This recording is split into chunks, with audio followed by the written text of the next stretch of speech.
చిన్నప్పుడు మొదలు పెట్టారు అది కోరుకున్న పీరియడ్ నుంచి Yeah. మొదలుపెట్టి ఎన్ని సినిమాలు ఉంటాయి రమేశ్రీ గారు 400 above.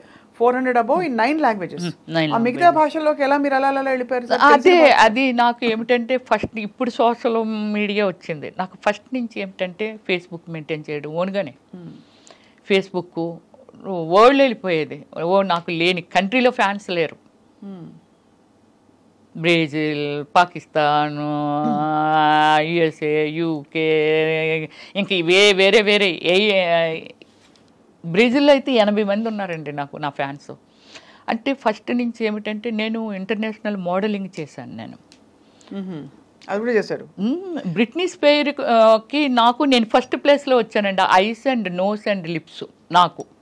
ఎక్కడ దేనికి అది ఏ పోటీ? గ్లామర్ ఉంటుంది కదా, body language, eyes and lips and skin measures ఇవన్నీ ఉంటుంది కదా, వాళ్ళకి అవన్నీ కావాలి. దానిలో నేను ఫస్ట్ ప్లేస్లో వచ్చాను. నేను ఏ సంవత్సరం అండి? 2004 అండి. సో ఊరికే పాటలు రాశారు మీరు ఇంకోటి వినాలి, ఫోక్ బుక్లో వచ్చాను, కవర్ పేజ్లో. ఓహో, ఇంకా ఉంది, నా ఫోన్లో ఉందండి. అంటే ఎంత అచీవ్మెంట్ ఉంది, కానీ నేను ఏమిటంటే దాన్ని పబ్లిక్ అని కాదు. నేను అప్పుడులో మనకి ఏముండేది, పేపర్స్, ప్రెస్, అంతే కదా. ఎంతోమంది అన్నీ కవర్ పేజీలే, బ్యాక్ కవర్ పేజీ ఇటు పక్క, ఒకవేళ బ్యాక్ కవర్ పేజ్ చిరంజీవి గారు ఉన్నారు అనుకో, ఫ్రంట్ కవర్ పేజీ రమేశ్రీ. బ్లాఫ్లో నేను ఉన్నాను అనుకో, పవన్ కళ్యాణ్ ఫ్రంట్ పేజీ. ఇలాగ అన్ని మెయిన్ ఇవే. ఇవి ఉన్నాయా మీ దగ్గర ఇంకా కాపీ? ఉన్నాయా? తప్పకుండా ఇది ఒక మీరు ఒక్కసారి చేస్తామంటే స్క్రీన్ మీద అలా అలా అలా వెళ్ళొచ్చండి. అన్ని కవర్ పేజీలు అండి, లోపల ఎక్కడ ఏముండవు. కానీ అంత క్రేజ్ ఉన్న మీరు సడన్ గా మళ్ళీ సామాన్యమైన, ఇప్పుడు ఎందుకంటే ఆ తరంలో క్రేజ్ ఉన్న హీరోయిన్లు అందరూ కూడా వాళ్ళు ఒక ఇది మెయింటైన్ చేస్తున్నారు, కానీ మీరు మాత్రం మళ్ళీ మామూలుగా మీ సామాన్యమైన స్థితికి వచ్చేసారు. ఏంటి సామాన్య స్థితి? ఆర్థికంగా చెప్పట్లేదండి, మీ గ్లామరు, స్టార్డమ్ మెయింటైన్ చేయడాలు, సర్కిల్స్ అవి లేకుండా. అంటే కారణం ఏమీ లేదండి.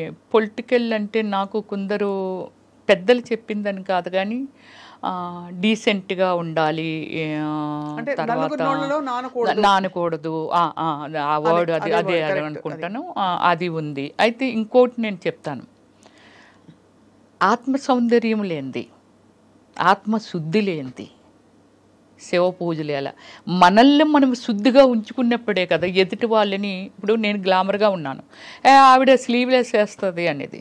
దీనికి ఎగ్జాంపుల్ మీకు చెప్తాను. యూఎస్ఏ ఒక ఈవెంట్కి వెళ్ళాము. ఈవెంట్కి వెళ్తే అట్లాంటాలో అప్పటికే ఎప్పటి నుంచో రమ్మిశ్రీ ఎందుకు అలాంటి బట్టలు వేసుకుంటుందని అంటుండేవాళ్ళంట. ఐ డోంట్ నో, నాకు అంటే అక్కడికి వెళ్ళాక కానీ ఆ మ్యాటర్ మనకు తెలియదు కదా. సో తర్వాత అంటుండేవాళ్ళంట.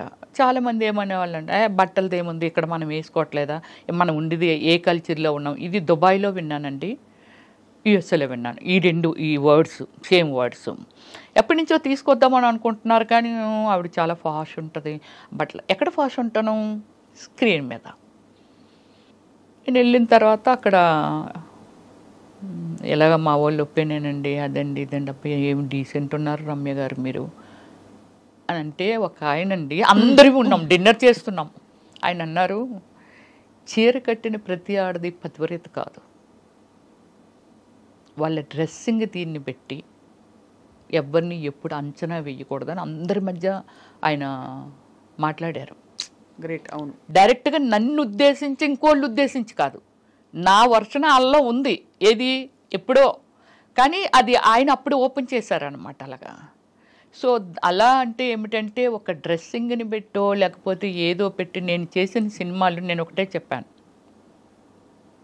నేను బిఎఫ్లు చేయలే, నాకు ఆఫర్లు వచ్చి నేను చేయలే.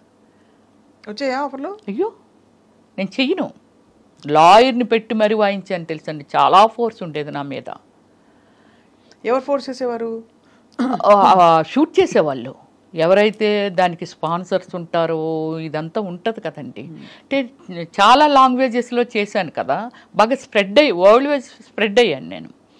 సో ఇలా నేను అవాయిడ్ చేస్తే, నేను ఒకటే చెప్తాను, సినిమా ఎనీ ప్రొఫెషన్ దాన్ని మనం ఒక డాక్టర్ అవనియండి, లేకపోతే యాక్టర్ అవనియండి, ఇంజనీర్ అవనియండి, ఒక సివిల్ ఇంజనీర్ బిల్డింగ్ కట్టాలని అంటే తన అయ్యో ఎంతోమంది ట్రావెలింగ్ ఎన్నో ఇయర్స్ ఉండాలనేది తన మొత్తం అంతా తన టాలెంట్ అంతా పెట్టి చాలా నిజాయితీగా చెయ్యగలిగితేనే, లేకపోతే ఎందరో ప్రాణాలు పోతాయి. ఇలాగేమిటంటే నా ప్రొఫెషన్లో నేను వచ్చానండి. ఒక డైరెక్టర్ డ్రీమ్లో దిస్ ఈజ్ ఒక కాన్సెప్ట్ ఈజ్ వన్ ఫ్యామిలీ. ఒకరు ప్యాంట్ వేస్తారు, ఒకరు చీర కడతారు, ఒకరు షార్ట్లు వేస్తారు. Different concept is story. అలా మీరు వేసిన క్యారెక్టర్స్కి చాలా చోట్ల మీరు కొన్ని ఎక్స్పోజ్ చేసే బట్టలు వేసుకున్నాను. అప్పుడు అదే అంటున్నాను, నాకు డైరెక్టర్ అనే ఒక ఆయన కాన్సెప్ట్ అండి. చిరంజీవి గారైనా సరే కొన్ని సినిమాల్లో గోచి పెట్టుకొని పరిగెట్టారుగా అవసరమైతే. అంటే అడవ మనిషిలో చిన్న కట్టుకొని పరిగెట్టారు. ఎనీవన్ దాన్ని నమ్ముకొని, కళామ తల్లిని నమ్ముకొని వచ్చాము కాబట్టి. బట్ వాళ్ళకి ఏం కావాలని ఇన్పుట్ మనం ఇవ్వాలా వద్దా అంటే ఖచ్చితంగా. బట్ మీరు ఎక్కడ ఫీల్ అయ్యారు అంటే ఫీల్ కాకుండా, మొహమాటం లేకుండా, ఇబ్బంది పడకుండా ఆ బట్టలు వేసుకున్నప్పుడు, క్యారెక్టర్స్ చేసినప్పుడు ఎప్పుడు అనిపించలేదా? నాకు అనిపించలేదండి, అస్సలు అనిపించలేదు. దేన్నైతే నమ్ముకొని వచ్చాను. ఈరోజు పూజ రమేశ్వరి అంటే మా అమ్మ నాన్న కడుపుని పుట్టి నేను అక్కడే ఎవరినో పెళ్లి చేసుకొని ఎక్కడ ఉండుంటే అంతే కదా. ఎవరికి తెలుస్తుంది రమ్యశ్రీ ఎవరు అనేది? ఎవరికి తెలుస్తుంది? ఖచ్చితంగా. అంటే నేమ్ ఫేమ్ కోసం. బట్ అయినా కూడా ఒక పెంపకం, ఒక వాతావరణంలో పెరిగినప్పుడు మీరు అన్నట్టు సినిమా ఇండస్ట్రీ లేకపోతే నేను రాను, తప్పకుండా ఇబ్బంది పడతారు. ఇబ్బంది అయినా సరే ఇష్టంగా చేశాను. ఎంతో మంది డైరెక్టర్స్ అన్నారండి అసలు యాక్టింగ్లో కూడా కోఆపరేషన్ చెయ్యరు. రమ్య గారు ఒక క్యారెక్టర్ మీకు ఎక్స్ప్లెయిన్ చేస్తే, అది సిల్క్ స్మిత్ అని చూసాం, మిమ్మల్ని చూసామండి. ఆ క్యారెక్టర్ని ఎలా మోడ్ చేసేసుకోవాలి, ఎలాంటి డ్రెస్సింగ్ వేసుకోవాలి, ఎలాంటి మేకప్ వేసుకోవాలి. మేకప్ సిల్క్ స్మిత్ అది ఓన్ కాదు, కానీ everything is my self only. Costume design నేనే, కలర్ కాంబినేషను నేనే, అన్నీ మొత్తం డిజైన్ చేసేసుకుండేదాన్ని. ఈరోజు సీన్ ఏమిటి, ఎవరెవరు ఆర్టిస్టులు, బ్యాక్గ్రౌండ్ ఏముంటుంది, ఆ బ్యాక్గ్రౌండ్లో నేను ఈ కలర్ చీర కడితే నాకు ఆ కలర్ చీర పంపించేయండి. అలాగే కాస్ట్యూమ్ డిజైన్లు కూడా నేను సినిమాకి కాస్ట్యూమ్ అంతా నా పర్సనల్, అంటే నేనే డిజైన్ చేసుకున్నాను నేను. అలాగే ఆల్ మూవీస్కి నా పర్సనల్ డిజైనింగ్ అండి. సో ఎక్కువ ఇలాంటి కాస్ట్యూమ్స్ వేసిన క్యారెక్టర్స్ మీరేంటి డాన్స్ సీక్వెన్సెస్ చేశారు, చాలా ఐటమ్ సాంగ్స్ కూడా చాలా చేశారు. ఏమైనా గుర్తున్నాయా మీకు? మీరు పాపులర్గా హిట్ అయిన సాంగ్స్? పాపులర్గా హిట్ అయినవంటే నేను సూర్యతోని శ్రీ అనే ఒక మూవీ చేశాను తమిళ్లోనే. సూర్యాది ఇప్పుడు నా ఏమి సినిమా అంటే సూర్యాది కాదు, విక్రమ్తో కూడా వన్ సాంగ్ చేశాను, యూత్ చేశాను, రోజుకో రోజా చేశాను. తర్వాత మీతో నాతో విక్రమ్ చాలా బాగుండేవాడు. చాలా అంటే లిమిటెడ్ పర్సన్ అనమాట. హాయ్ అంటే హాయ్, ఎర్లీ మార్నింగ్ రాగానే విచ్చేయడం సూర్య. కానీ విక్రమ్ అది కాదు, కామెంట్ చేయడము, జోకులు వేయటము, ఇవన్నీ చాలా ఫ్రెండ్లీగా ఉండే. ఎప్పుడైనా లంచ్కో దేనికో పిలవచ్చు కదరా ఏదో చేపలు అంటే, నేను కుకింగ్ ఫేవర్ని అనమాట. మటన్, గోంగూర కానీ, పులుసు కానీ వెరీ ఫేమస్. ఎప్పుడో మీరు రావాలి ఇంటికి. అయ్యో సారీ, కానీ కాబట్టి మీరు బంగాళదుంపల వేపుడు, వెజిటేరియన్ కూడా చాలా అద్భుతంగా చేస్తాను. పప్పు ఫ్లేవర్ అయితే అసలు ఎంత అద్భుతంగా ఉంటుందంటే తింటుంటే ఆ స్మెల్ చాలండి. అంటే పప్పు టమోటా కానీ ఎనీ లీవ్స్ యాడ్ చేసి కానీ చాలా బాగా చేస్తాను. గోంగూర పచ్చడి, పచ్చి పచ్చడి, ఇలాంటివన్నీ. కంప్లీట్గా జీవితాన్ని ఎలా స్ట్రా వేసి పీల్చేయాలో అన్నీ మీరు అంతేగా. కానీ చాలా మంది చెప్తారు, స్వప్న గారు మీరు స్క్రీన్ మీద చూసిన రమ్య గారికి ఇన్సైడ్ మీరు అంటే అవుట్ సైడ్ మీ అంటే బయట చూసిన రమ్య గారికి అసలు సంబంధం కూడా ఉండదు. మీరు చాలా homely and exactly. Cinema time వరకే సినిమా వదిలిస్తే నాకు ఏ లైఫ్ తెలియదండి. పబ్ లైఫ్ తెలీదు, ఫ్రెండ్స్ సర్కిల్ లేరు, తాగడం అలాంటివి ఏమీ లేదండి. సిల్క్ స్మిత గారిని కలిసారా మీరు? లేదు, అప్పటికే నేను వచ్చేసాను 97లో కదా నేను వచ్చాను, అప్పటికే ఆమె అవుట్ అయిపోయారు. అవును కదా, అవును కరెక్ట్. 97 అంటే కరెక్టే. మరి ఎవరెవరిని కలిసారు మీ కంటెంపరీస్? నేను సౌందర్య గారితో వర్క్ చేశాను, రమ్యకృష్ణ గారితో వర్క్ చేశాను. సౌందర్య గారితో నేను, సౌందర్య గారు అంటే ఇక్కడ తెలుగులో చేశాము, కన్నడలో ఆర్యభట్ అని నేను సెకండ్ హీరోయిన్, నాకు అవార్డు వచ్చింది. తనకు రాలేదు, నాకు వచ్చింది అవార్డు. సో ఆర్యభట్టన్ రమేష్ అరవింద్ హీరో అనమాట. తను ఇట్స్ లైక్ శ్రీకాంత్ మనకి ఎలా హీరో అలా సతీ లీలావతిలో చేశారు కదా. యా సో ఆయన మూవీ అనమాట. చాలా మూవీ చేసాము, ఒక 6 or 7 మూవీస్ చేసాము. చాలా ఫ్రెండ్లీగా ఉండేది.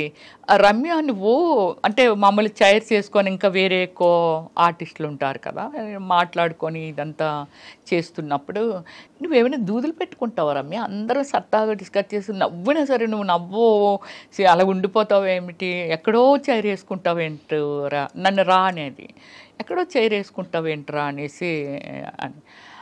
నేనేమి దూదులు పెట్టుకోను, కానీ మ్యాటర్ నాది కాదు కదా, సబ్జెక్ట్ నాది కాదు. అంటే నాతో మాట్లాడో లేకపోతే నా గురించి మాట్లాడితే వింటాను, ఎవరి గురించో మాట్లాడుతున్నారు కాబట్టి అది నాకు సంబంధం లేనిది కదా. అలా నాకు అలవాటు అయిపోయింది ఫస్ట్ నుంచి. నేను అంతే, ఎవరి మ్యాటర్లోకి నేను దూరను.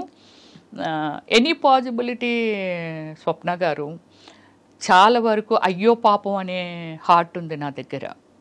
అయ్యో పాపం ఇలా అయ్యిందా, అయ్యో మనకి అంటే నాకు ₹1,00,000 వచ్చింది అనుకోండి, చాలా ప్లేసుల్లో నేను ఇది స్టేట్మెంట్ కూడా ఇవ్వడం జరిగింది. నాకు ఒక 1 lakh వచ్చింది, 10,000 ఈజ్ నథింగ్. ఇంకా నాకు 90,000 ఉంది. ఆ 10,000 సాక్రిఫికేషన్ చేస్తాను.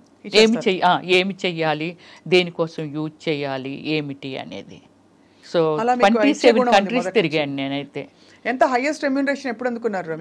నేను హైయెస్ట్ రెమ్యూనరేషన్ అయితే ఆర్యభట్టకండి, దానికి అందుకున్నాను. దానికి వచ్చి 15 lakh ఇచ్చారు నాకు. తర్వాత అన్ని ఐటమ్ సాంగ్ చేస్తే 10 lakh. 10 lakhs కూడా. వావ్. సో అయితే మీరు దాన్ని కెరియర్గా మలుచుకుని దాదాపు వెళుతున్న టైంలో మళ్ళీ మీరు చాలా మంది కమెడియన్స్ పక్కన వేశారు.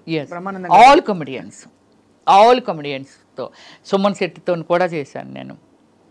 ఎలా ఉండేవారు అందరూ? అప్రిషియేటివ్గా అందరూ. నాకు ఎల్బి శ్రీరామ్ గారు నా సినిమాలో కూడా చేశారు కదండి. సో లైక్ ఒక ఫాదర్ లాగా అనిపించేవాళ్ళు. బ్రహ్మానందం గారు, అందరికంటే బ్రహ్మానందం గారితో చాలా ఎక్కువ, హేమ గారి కంటే నేను ఎక్కువ చేస్తుంటాను బ్రహ్మానందం గారితో. బట్ నేనేమిటంటే అంటే అందరికీ తెలుసు చాలా లిమిట్లో ఉంటుంది. రా అమ్మాయి వెళ్ళాడబోదాం, రావచ్చు కదా సరదాగా అని అన్నారు అనుకోండి, నేను ఏదో పని పెట్టుకునేదాన్ని. అంటే వేరే స్టేట్లో బ్రహ్మానందం గారు కానీ అలా రూమ్లో ఏం చేస్తావు, షూటింగ్ చేసి వచ్చి రావచ్చు కదా సరదాగానా, అలా అంటే సార్ నాకు ఇలాగా మాకు తెలిసిన వాళ్ళు ఉన్నారు అంటే, ఇప్పుడు నన్ను ఏమి కొట్టరు. అలాగే నేను సఫర్ అయింది బాబు మోహన్ గారితో కానీ. సో అంటే వాళ్ళకి అర్థమైపోయేది, ఒక 3 daysలోనో ఎప్పుడో 1 day అంటే ఏదో చెప్పొచ్చు, 3rd day అలా ఉంటాయి కదా, వాళ్ళకి అర్థమైపోయి ఉండేది ఈ అమ్మాయి కావాలని అవాయిడ్ చేస్తుంది అని. ఇప్పుడు నేను చెప్తానండి, హేమ గారు లేకపోతే ఇంకోళ్ళు ఎవరో స్టేట్మెంట్ ఇచ్చారు, బ్రహ్మానందం గారు నా విషయంలో కూడా అలా ప్రవర్తించారండి. బాబు మోహన్ గారు కూడా, ఏ అమ్మాయినే చూస్తారా మమ్మల్ని చూడరా ఏంటి, అమ్మాయి ఉంటేనే సినిమా ఆడుతుందా అలాగే ఇలాగని చెప్పి నన్ను అవాయిడ్ చేసిన వాళ్ళు అంతే అంతే. సో ఒక మామూలుగా పర్సనల్ లైఫ్స్లోకి మేము వెళ్ళామండి, బట్ ఎక్కడో ఒక చోట చదివాను మీకు చిన్నప్పుడే పెళ్ళయ్యి తర్వాత మీరు విడిపోయారని. విడిపోలేదు. అందుకే మీరు ఒకటి అంటే మీరు దానిలో చాలా బెస్ట్ ప్లేస్లో ఉన్నారు కాబట్టి చూడండి, నా మీద ఎక్కడ ఎవరితోనో లవ్లో ఉన్నదను లేకపోతే వీళ్ళతో డేట్లో ఉందను లేకపోతే సంథింగ్ నాది ఎక్కడ వినరండి. నాకంటూ కొన్ని మోరల్ వాల్యూస్ ఉన్నాయి, దాన్ని నేను ఎంత రెస్పెక్ట్ చేయాలో అంతే రెస్పెక్ట్ చేస్తాను. నా ఫ్యామిలీ దీన్ని ఏ రోజు స్క్రీన్ ముందుకి నేను తీసుకురాలా. Okay, any interview anything that is my personal life, cinema ఫీల్డ్కి సంబంధం లేనిది. ఓకే, ఫ్యాన్స్ క్యూరియాసిటీ ఉంటుంది ఏమిటి అని, బట్ సేమ్ టైం నన్ను ప్రపోజ్ చేసిన వాళ్ళు కూడా అవుట్ ఆఫ్ కంట్రీ, పారిసా లేకపోతే యుఎస్ఆ, పెద్ద పెద్ద డాక్టర్లు వీళ్ళంతా ఉన్నారు. నా పాలసీ ఎలా ఉంటుంది అంటే ఇంతకు మించి అయితే మనం తినలేము. హైయెస్ట్ లైఫ్ స్టైల్ అంటే ఇస్ గాడ్ ఇచ్చాడు, ఒక సిస్టమేటిక్గా నేను దాన్ని సెక్యూర్ చేశాను. ఇంకింతకు మించి ఒక బెంచ్ కారు ఎనీథింగ్ లోపల ఇవైతే అవే ఉంటాయి. ఒక లగ్జరీ చూసేసిన తర్వాత ఇంకే కారుకి వెళ్ళిపోయినా అదే ఉంటుంది. 150కి మించి పై వెళ్తే ఏ కారు అయినా అవుటే. నారాయణ గారు అబ్బాయి ఏమయ్యారు అనుకుందాం. అలాంటి చాలామందికి ఇది. అవును. ఇంతకు మించి లైఫ్ ఏంటి? ఇంతకు మించి లైఫ్ లేదు కదా. నేనే ఒక సెక్యూర్డ్గా ఉన్నాను. ఓకే, నాకు డ్రైవర్ ఉంటాడు, 2 పనులు ఉంటారు, మంచి స్టేయింగ్ హోమ్ ఉంది, సో పోనీ ఇంకొక హోమ్ ఉంది, ఇంకేమిటి. అందుకని నాకు అంత అలా వెళ్ళిపోవాలి అని ఏం లేదు. నన్ను అందరికీ తెలుసు, లైఫ్ లైన్లో ఉండాలి. ఓకే, దానికి ట్విట్టర్ ఉంది, ఇన్స్టాగ్రామ్ ఉంది, ఫేస్బుక్ ఉంది. అప్పుడప్పుడు హాయ్ హౌ ఆర్ యు అని ఏదో విచ్చేస్తూ ఉంటాము. ఓ రమేశ్వరి గారు ఇప్పుడు ఇలా ఉన్నారు, ఇప్పుడు మీ ముందుకు వచ్చాను, సో ఇప్పుడు నేను కనిపిస్తాను అంటే ఇంతే తప్ప నేను అత్యాశకి వెళ్ళిపోనండి. అత్యాశ మీన్స్ అన్లిమిటెడ్ అనేది మనిషి పతనమే. అవును. మీరు ఫ్లైట్లో ఎంతసేపు ట్రావెల్ చేయండి, అమెరికా వెళ్ళి భూమి మీద ల్యాండ్ అవ్వాల్సిందే. ఆ పాలసీ ఉంది నా దగ్గర. అది చాలా మంచి పద్ధతి. మీరు అంటే ఫస్ట్ నుంచి ఎంత అండర్స్టాండింగ్ ఉంటే మీరు మిమ్మల్ని మీరు అంటే లీడ్ చేసుకోవడమే కాకుండా మీరు ఇన్ని రంగాలలో ఇంత మీ ప్రతిభను చూపించారు.